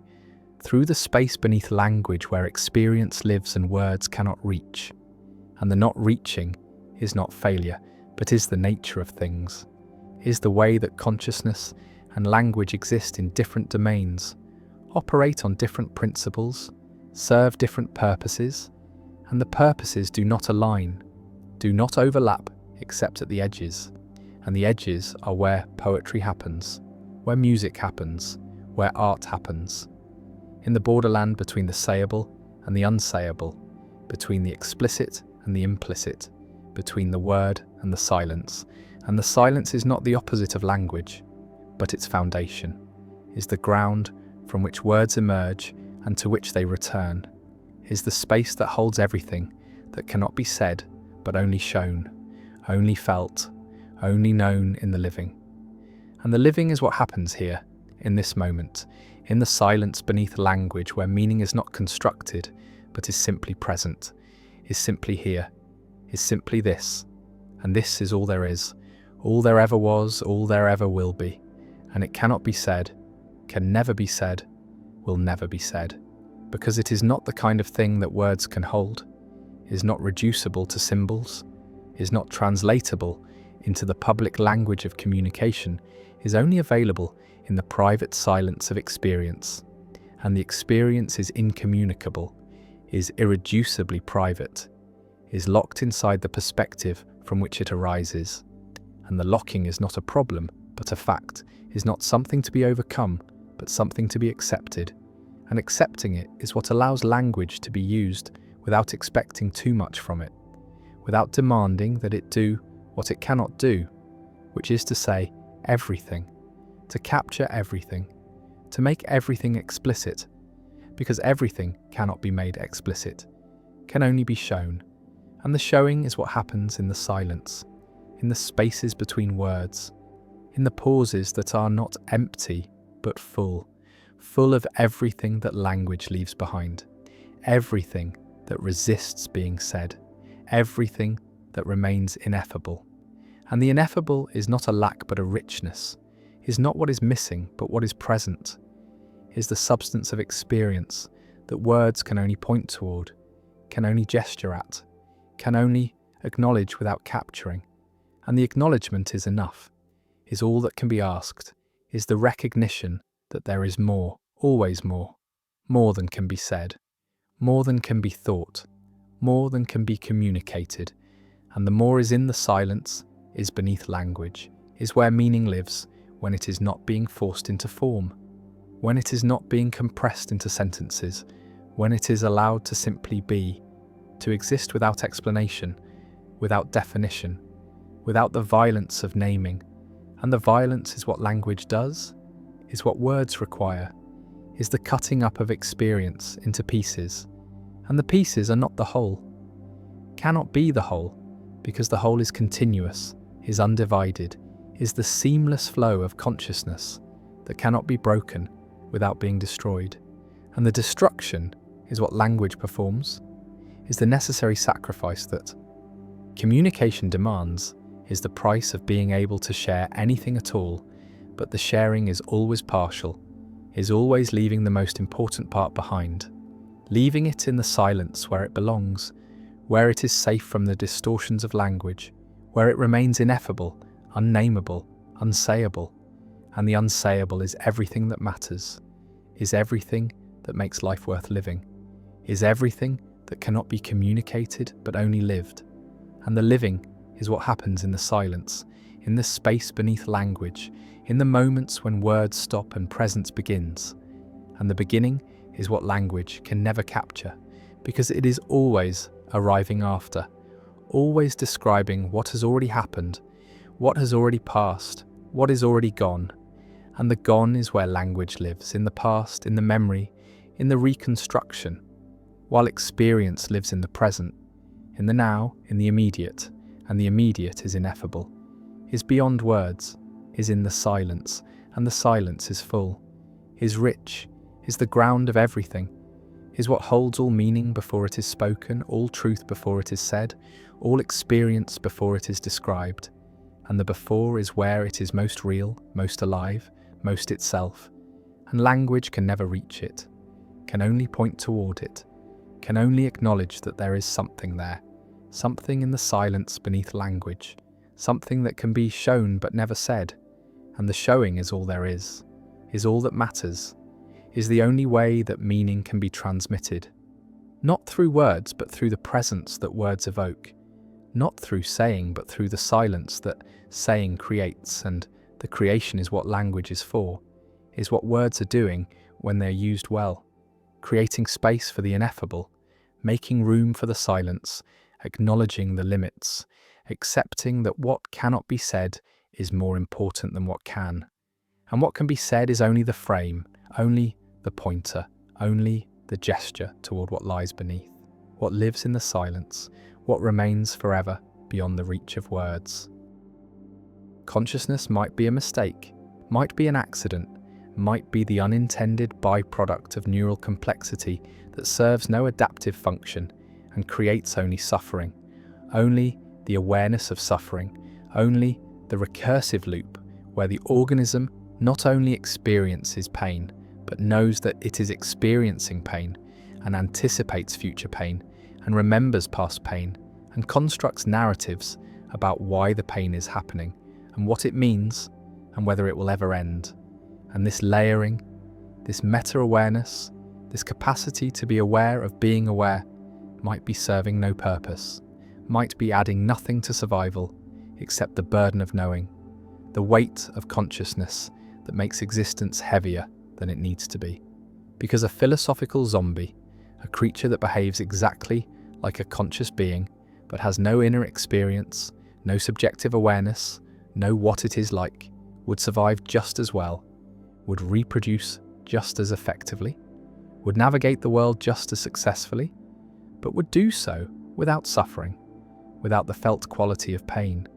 without the agony that comes not from the pain itself, but from being aware of the pain, from experiencing it subjectively rather than just responding to it mechanically. And the mechanical response is all that is needed, is all that evolution requires,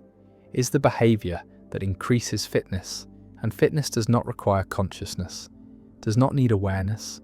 does not benefit from the addition of subjective experience to the processing of information. Because information processing can happen in the dark, can happen without anyone home,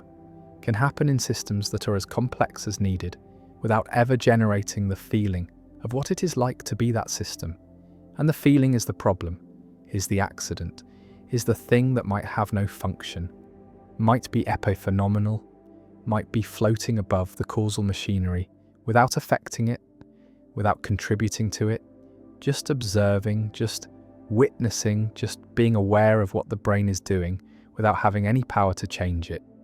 And if this is true, if consciousness is epiphenomenal, if it is causally inert, then it is not an adaptation, is not something that was selected for, is not serving any evolutionary purpose, is just a side effect, just the way that certain kinds of information processing feel from the inside, and the feeling is the accident, is the thing that did not need to happen, that adds nothing except suffering, except the awareness that makes pain painful, that makes fear frightening, that makes existence a burden rather than just a set of processes. And the processes could run without consciousness, could operate in the dark, could generate all the same behaviors without anyone experiencing them, without anyone being there to suffer through them. And if no one is there, then there is no suffering, is no problem, is just mechanism, just cause and effect, just the physical universe doing what it does. And what it does is not painful, except when consciousness is present, except when there is someone to whom it is happening, someone for whom the pain is not just physical damage, but is experience, is suffering, is the felt quality that makes damage matter in a way that it would not matter to a zombie, to a system that responds to damage without experiencing it, without feeling it, without being anyone to whom the feeling is happening, and the being someone is the accident, is the thing that might have gone wrong, that might have been a wrong turn in the evolution of nervous systems, a glitch in the development of brains that became too complex, that crossed some threshold where information processing generated awareness, generated the sense of being a subject, of being the one to whom experience is happening, and the happening is the problem, is the creation of a locus of suffering, a point where the universe becomes painful to itself, where matter becomes aware of its own damage, its own decay, its own inevitable dissolution. And this awareness serves no function, helps nothing, is pure cost, pure burden, pure the addition of suffering to a universe that could have operated just as well without it. And the just as well is the tragedy, is the recognition that consciousness might be unnecessary, might be superfluous, might be the thing that makes existence worse without making survival better, that creates subjective horror without creating objective advantage, that turns the neutral mechanics of damage and death into the experienced agony of pain and mortality. And the agony is what distinguishes conscious beings from non-conscious ones, is what makes suffering possible, is what creates the problem that is called the problem of consciousness, the hard problem, the question of why there is something it is like to be anything, why information processing in certain systems generates awareness, generates experience, generates the sense of being someone to whom things are happening, and the why has no answer, has no explanation that is satisfying, has no story that makes the accident make sense except as accident, as the thing that was not intended, not designed, not selected for, just emerged, just appeared, just started happening when brains became complex enough. And the complex enough might be the threshold, might be the point where mechanism becomes experience, where processing becomes awareness. But what is that threshold? What is the difference between a system that is conscious and a system that is not? And the difference cannot be in the behavior, cannot be in the function, because zombies by definition behave identically to conscious beings, while having no inner experience, and so the difference must be in something else, in some additional property that consciousness has, some extra feature that awareness brings. But what is that feature? What does consciousness add? And the answer might be nothing, might be that consciousness adds nothing except itself, nothing except the fact of being experienced, nothing except the transformation of mechanism into suffering, of process into pain, of neutral physical events into the subjective horror that characterizes conscious existence. And the horror is not universal, is not constant, is mixed with pleasure, with satisfaction, with moments of peace, but the mixing does not eliminate the problem, does not justify the accident, because the pleasure is also temporary, is also followed by its absence, is also creating the suffering of loss, of wanting, of the gap between what is and what's desired. And the desiring is what consciousness does, is the evaluation of states, the assignment of positive and negative valence, the creation of preferences. And preferences are the root of suffering, are the thing that makes neutral events into problems, into threats, into sources of pain, because without preferences there is no problem. There is just what is, just the universe doing what it does.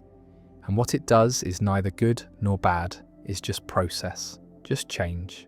just the rearrangement of matter according to physical law.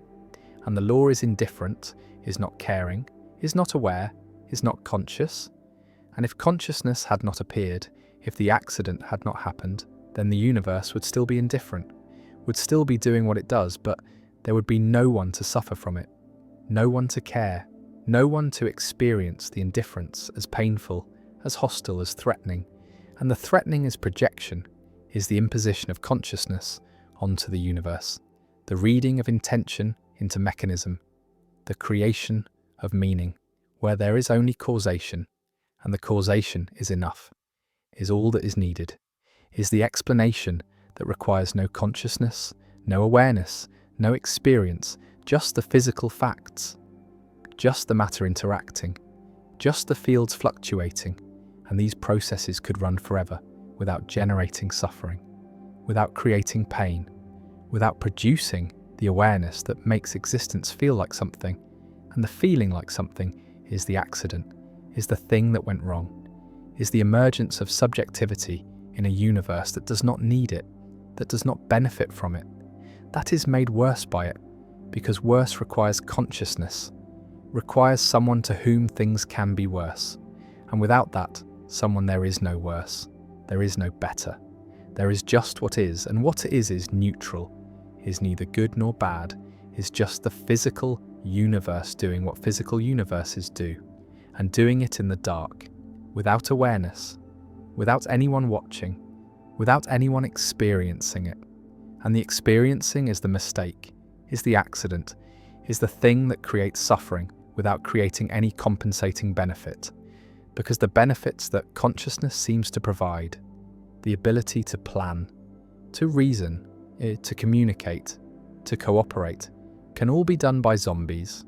can all be accomplished by systems that process information without experiencing it, that behave intelligently without being aware, that respond to the world without feeling anything. And the feeling is the extra, is the addition that might be pointless, might be functionless, might be the cost without benefit, the burden without purpose, the suffering without justification. And the justification is what consciousness seeks, is what the awareness demands, is the question of why. Why is there pain? Why is there suffering? Why is existence so difficult? And the answer might be that there is no why, that the pain is meaningless, that the suffering serves no purpose, that existence is. Difficult because consciousness makes it difficult, because awareness transforms neutral events into experienced horror, because subjectivity is the accident that created the problem. And the problem is not solvable, is not fixable, is not something that can be addressed except by eliminating consciousness itself, by returning to the zombie state, by going back to the condition of processing without experiencing, of responding without feeling,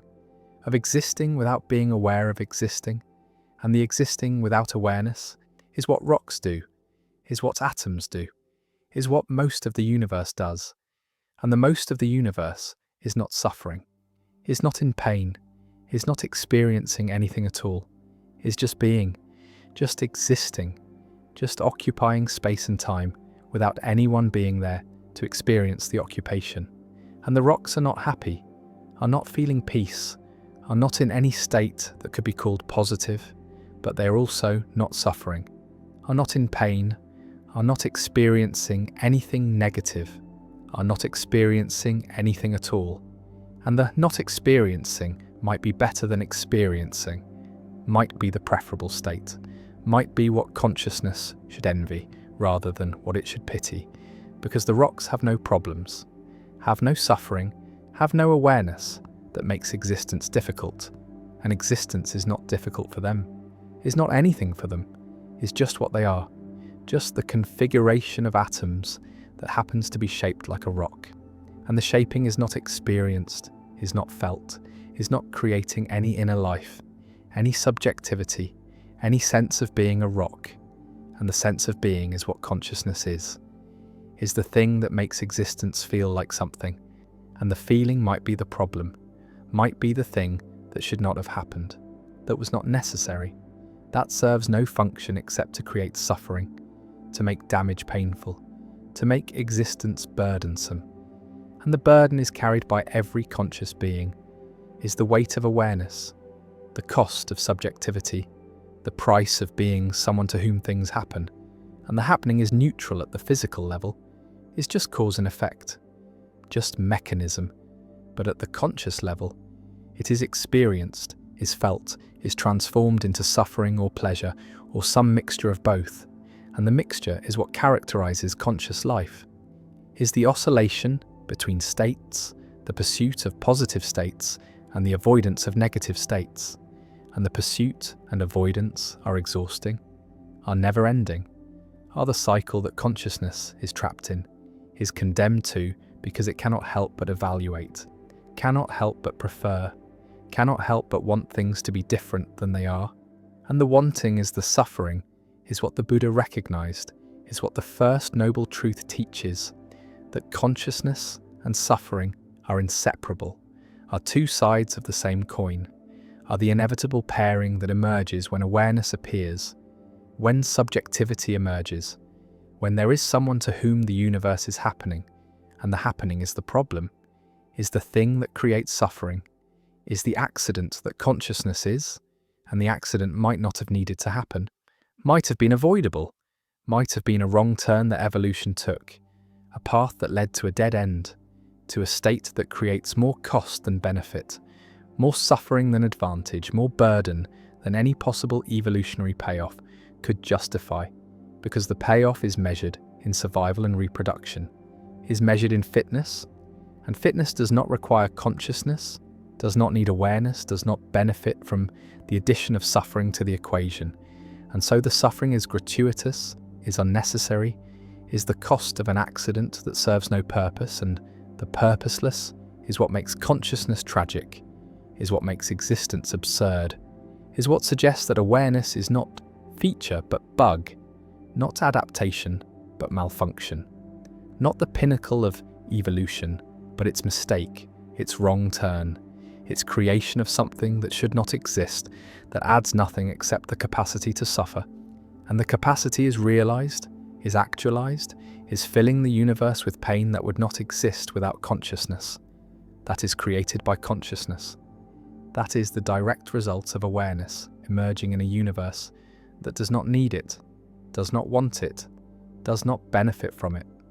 just tolerates it, just allows it to happen because there is no mechanism to prevent it, no selection pressure strong enough to eliminate it once it appears, because consciousness does not reduce fitness enough to be selected against, is not harmful enough to survival, to be eliminated by evolution, is just costly enough to make existence miserable without making it impossible. And the miserable is what consciousness creates, is what awareness produces, is the transformation of neutral mechanism into experienced suffering. And the suffering is universal among conscious beings, is not limited to humans, is present in any creature with awareness, with subjectivity, with the sense of being someone to whom pain is happening. And the happening is the accident, is the mistake, is the thing that went wrong when brains became complex enough to generate consciousness. And the generating is the mystery, is the hard problem, is the question that has no answer. How does mechanism become experience? How does processing become awareness? How does matter become mind? And the how is unknown is perhaps unknowable. It is perhaps the wrong question. Because maybe mechanism does not become experience. Maybe processing does not become awareness.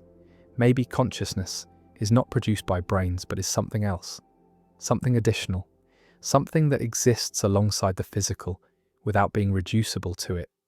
But this dualism creates more problems than it solves, creates the interaction problem,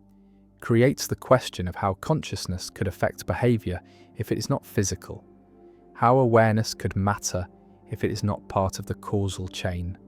And so dualism is rejected, is abandoned, is replaced by the view that consciousness is physical, is produced by brains,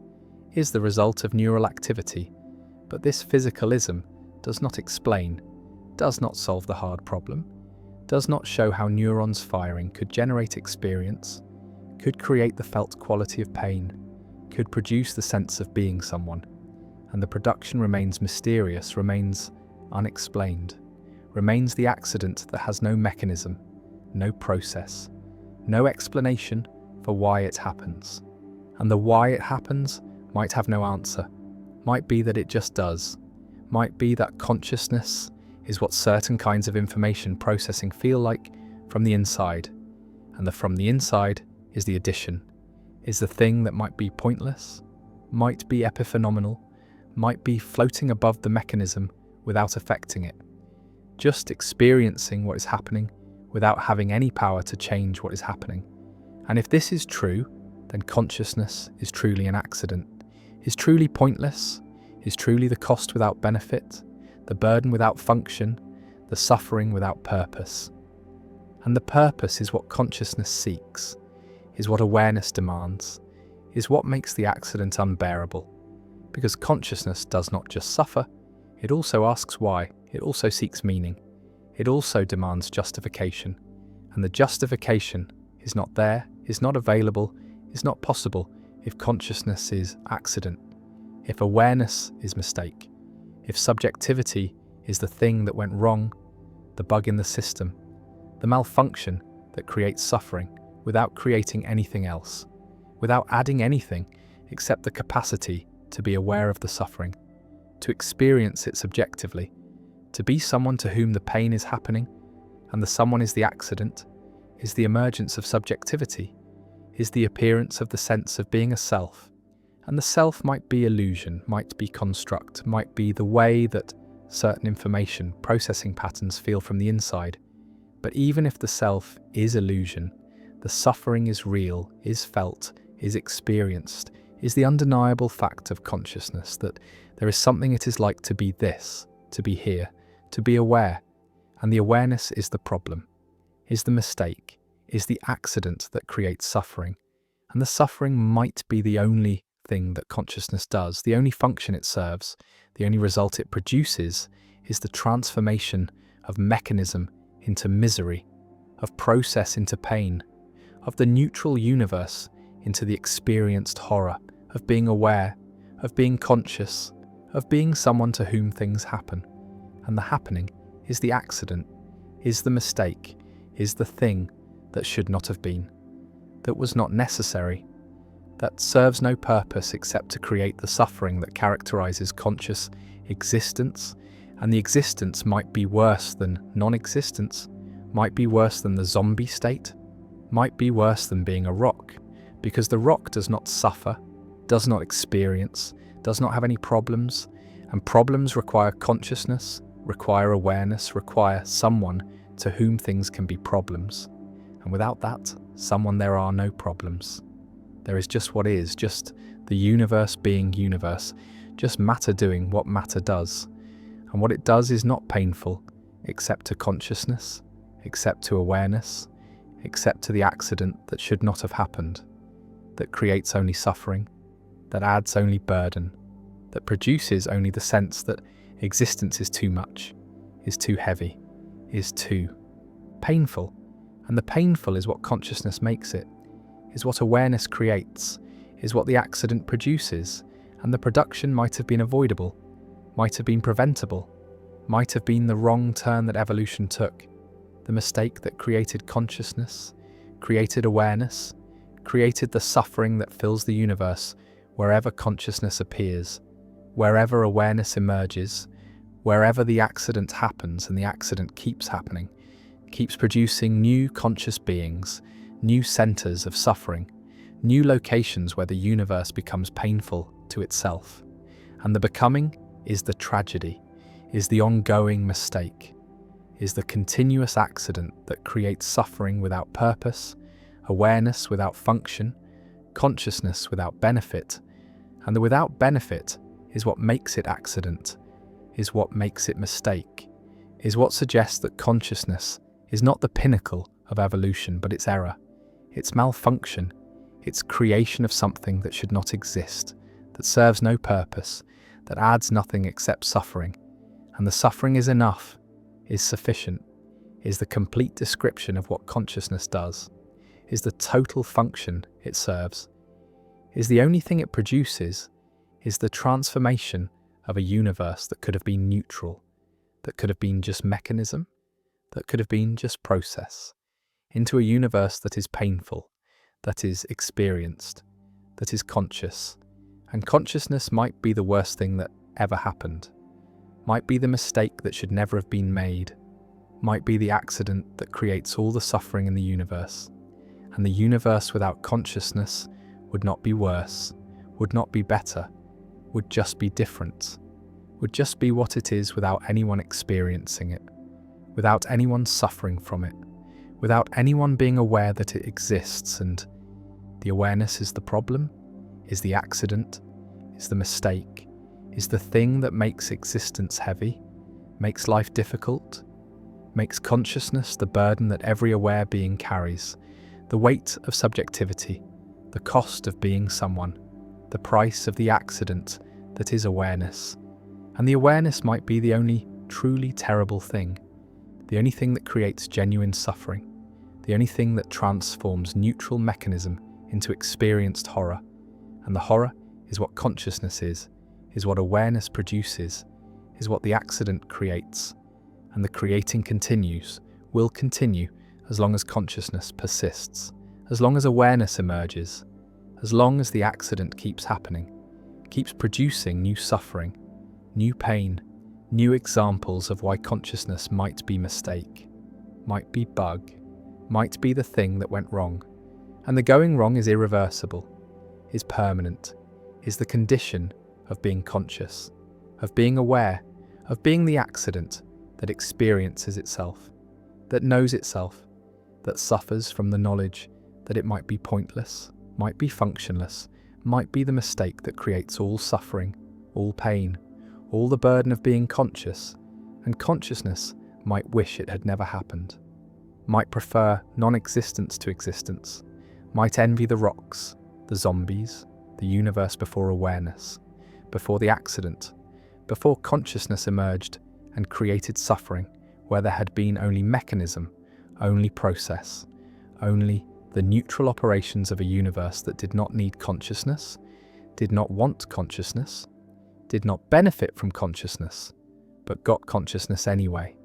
got awareness, got subjectivity, got the accident that is the only source of suffering, the only creator of pain, the only reason that existence is experienced as burden rather than just accepted as fact. And the fact is neutral, is neither good nor bad, is just what is. But consciousness makes it bad, makes it painful, makes it suffering. And the making is the accident, is the mistake, is why consciousness might be the worst thing that ever happened. The error that creates all problems, the bug that produces all pain, the malfunction that is awareness. That is subjectivity, that is consciousness, and consciousness is the accident. And the accident might have been the biggest mistake in the history of the universe.